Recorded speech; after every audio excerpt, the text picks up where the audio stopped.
Hey, what's up guys? Weekly Light here, and today I'm going to be bringing you another team composition guide for pit people. So today's team is based off of swarming the enemy and overwhelming them with large numbers. So what I'm going to use is the zombie, the gnomes, and the kobolds, because each of them give you double the troops for the one spot. So that allows me to have just 6 people right there. And then in addition, I have the Gorgon and the Octoclops. The Gorgon was chosen because it can spawn a whole bunch of minions, which will help overwhelm the enemy.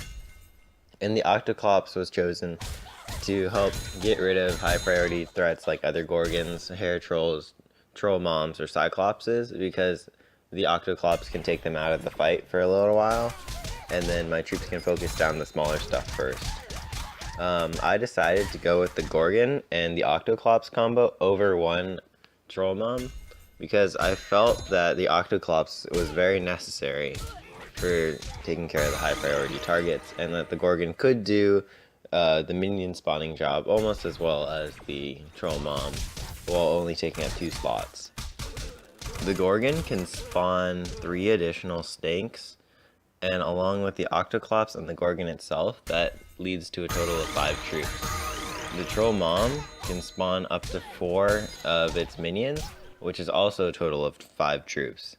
I find though that the Octoclops is more utility, but if you prefer to have the Troll Mom, then that's probably better off. If you were to fill the 3 remaining slots with half troop things, you could then go up to 12 total, as opposed to the current, I think, 11 max total.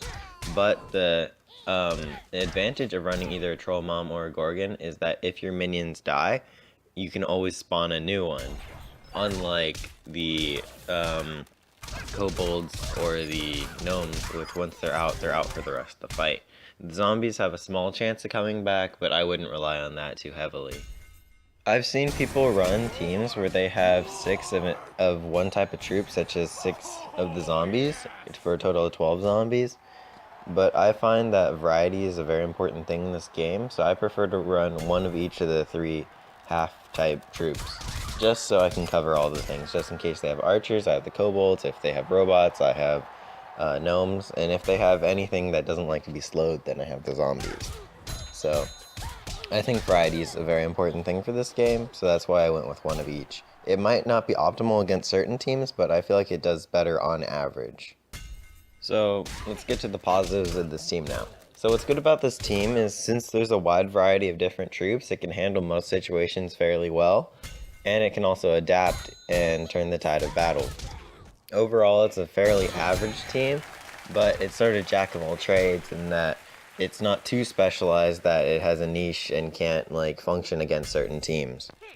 The downside, however, is that it's not super good against certain teams. It's just sort of average against most teams, which then it just comes down to skill, I guess. Another downside is the Gorgon is super RNG based, and some games it never ever spawns me minions when I want minions. So I don't know. I feel like the Gorgons, some games they'll give you 20 in one game, and some games they'll just give you none. So definitely that's a big problem, because if it's not spawning minions, it's sort of like a waste of a troop slot, or 2 troop slots, as is. Another downside is that there's a lot of troops to use, and it could be really worrisome that you have to deal with moving all these troops in one turn, and you might run out of time. It's only an issue if you're struggling to make decisions, but sometimes I'm not sure which target to target or to isolate, and then I change my mind halfway through and decide, oh, I should be going for this other guy, and then I run out of time because I have to replace a whole boatload of troops. So that could also be a problem. Overall, I would recommend this team, and I would also recommend you to make modifications to it to fit your playstyle and however you like it. So thank you for watching, and I'm probably just going to let the gameplay run out. And don't forget to subscribe. Thank you.